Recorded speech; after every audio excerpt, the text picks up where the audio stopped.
پاشي دغه شان چې یو بدعتي عالمي بدعتي عالم دی به هم د ده د مقتدیانو په مخ کې نه بېعزته کوي ګورئ د دې خلکو په زړونو کې د هغه دپاره مقام دی یو سړی په یو کلي کې 40 کاله 20 کاله 10 کاله امام دی هلته فتوې ورکوي ته پسې ځي د ټولو خلکو په مخ کې په جومات کې پاسي شرمۍ ده د کوم ځای طریقه لاړ شه کور ته کښېنه ورسره خبره ورسره وکړه ستا دا طریقه غلطه ده خو دا طریقه نه چې ته په جومات کې پاسې په بازارونو کې پسې چغې وایي په لارو کوڅو کې د دعوت طریقه یې زده کوي بیا دعوت کوئ رسول الله ته پته لري چې عتبه بن ربیعه غټ سړی دی او خو ته پته لري چې سور کافر دی سور مو خو لا بیا هم چې یو مسلمان له دعوت ورکوو له ګډوډ شوی که نه دا سور کافر دی چې کله خبرې ټول هغه دا خبرې څومره د یعنې انسان وینو ته خوټ کېږي ما سره د یو سړی کښېني او ما ته دې ووایي چې که پیسو ته دې ضرورت وي چې موږ دله راوړو ما به په ټیم هغه له دومره سخت جواب ورکړی تا ته زه دومره کچه ښکارم زه د پیسو لپاره لګیم زه د ښځې لپاره لګیم دا ټولې خبرې رسول الله زه مو واورېدې بیا ورته ابوالولید خبره ختمه شوه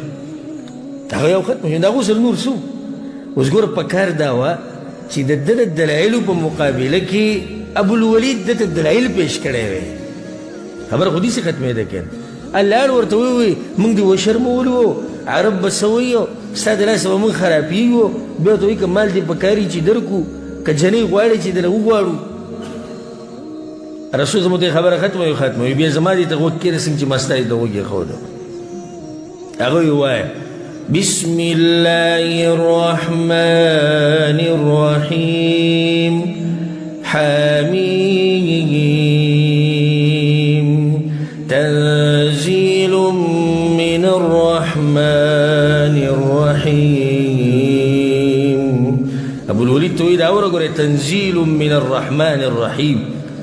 كتاب فصلت آياته قرآنا عربيا هذه آياتنا خوا زهدي كتاب فصلت آياته قرآنا عربيا يعني ويورا عربي جبل كده يوري وبلا جبل كيف نجتاسو بنبوي وده سورة فصلت دا ناشنا آياتنا وده عجيبا آياتنا التلاوت كيدو ده رسول الله صلى الله عليه وسلم ده خلي مباركين راوتو مخي تراوانو چي كده ده غايت تراورا سيد مخي الله سبحانه وتعالى ده غايت كي مخي وي فإن أعرضوا كچرت دا مشركان مخواري يا پیغمبر تانا فقل نتورتوا يا أنذرتكم صاعقة مثل صاعقة عاد وثمود نورتوا چی یروم تاسو د دې عذابنا لکه څنګه عذاب چې په سمودیانو او په عادیانو راغلی خدوی ته خدا واقع معلومي وي کنه دا خدوی اوریدلی چې څنګه هغه دا خبره وکړه عتبه پاسېدو د رسول صم په دې خوله باندې لاس کې وی دې خپل ولي ته وګوره او دې ته وګوره او دې ته غلی شه بس نو کور ته چې لاړ نه بیا په دې کسانو پسې واپس ونه راغی چا چې لېږلی په هغو پسې لاړه ابو جهل پاسېد خبر شو چې سړی د هغه ځای نه ډایرکټ چېرته تللی دی او خپل کور ته تللی وی والله یا معشر قریش په الله مې قسم یې قریش والو ما ته ښکاري چې عتبه هم ستاسو د لاس نه ووتو او د محمد صلی الله علیه وسلم ډوډۍ به یې خوښه شوي دا لکه دا خبره د پوخانه روانه ډوډو ده او د کجورو ده او دا کیسې داسې نوي نه دي وایي د ډوډۍ نه متاثره شو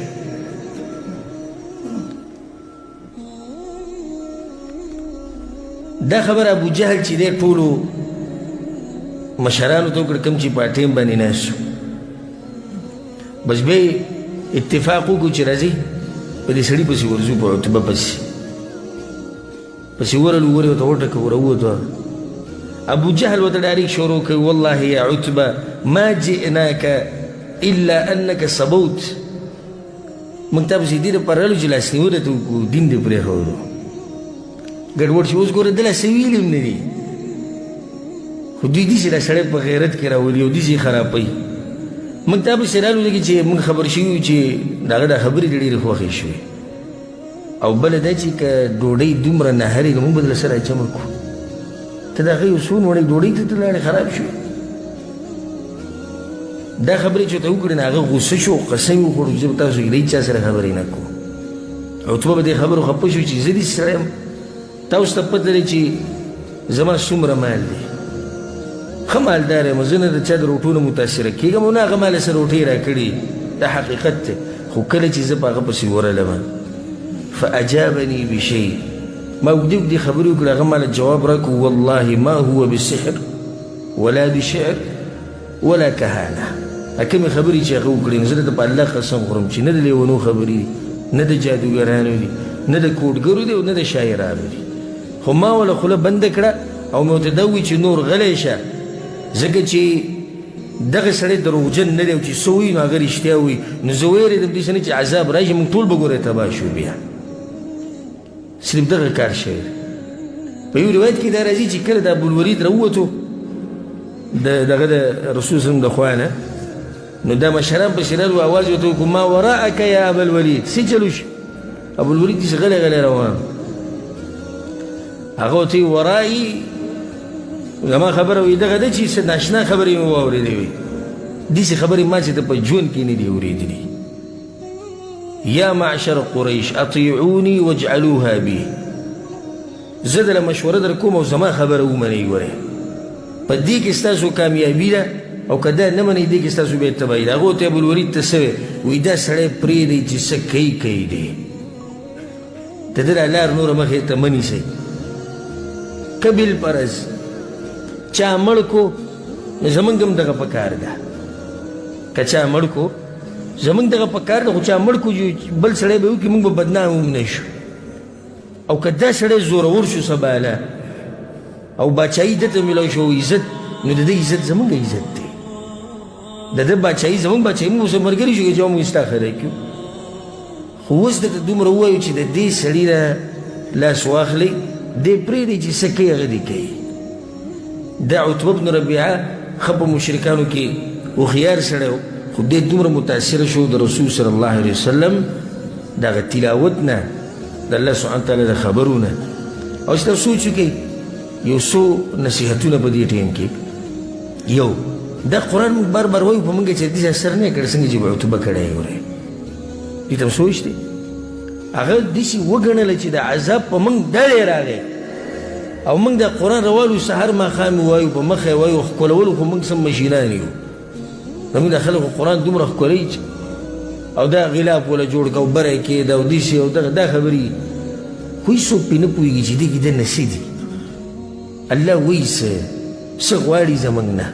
دا قرآن به وایي حرام کوي دا قرآن به وایي شرک کوي دا حرام به وایي د رسول صلی تابعداري نه کوي دا قرآن به وایي د الله نه مني دا قرآن به وایي ژوند د انګریزانو په طریقه دی دا قرآن به لولي ژوند د هندوانو په طریقه دی قرآن څه تبدیلي راوستې زما او ستا په ژوند کې او عتبه دومره زر پوه شو دې کې دویمه فایده هغه دا ده چې دا بعض خلک وایي چې د امتیانو مثال داسې دی لکه ماشومانان د قرآن مثال داسې دی لکه غټه غوښه او ماشوم چې غټه غوښه وخوري نو په خېټه یې ډړ لازي نو دا دی چې عوام به د قرآن درسونو ته نه کښېني دوی نه پوهېږي په قرآن باندې قرآن د مولیانو دپاره دی ترجمه تفسیر د مولیانو دپاره عوامو دپاره تاویلې ماویلې دي قصې دي موږ هلته تللي وو داسې وشو موږ دلته تللي وو داسې وشو هلته پلاني صاحب رحمت الله علیه دا ووایي دلته پلاني صاحب رحمت الله علیه خوب ولیدو عوام به دا خبرې اوري قرآن له به لاس نه وړي حدیث ته به لاس نه وړي ځکه چې دوی پرې نه پوهېږي موږ وایو ته دا خبره کوي چې مسلمان پرې نه پوهېږي دا مشرک پرې دغه دی پوه شو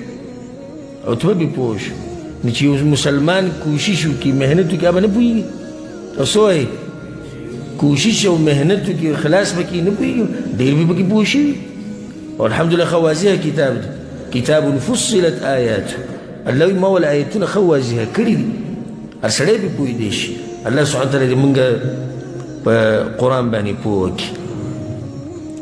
دا د هغوی طریقې وي رسول صلی وسلم به په دې طریقو باندې یارو او زه تاسو ته مختصر یو څو طریقې د هغوی بیانوم چې په دې طریقو سره به هغوی د رسول سلم د دعوت مقابله کوله. اولنۍ په رسول سلم پورې مذاق کول، د ده غټه طریقه وه چې راشي په دې سړي پورې به خاندو، ده ته به په سپک نظر ګورو، دی به د خپل دعوت پرېږدي تنګ به شي. او دا اوس هم د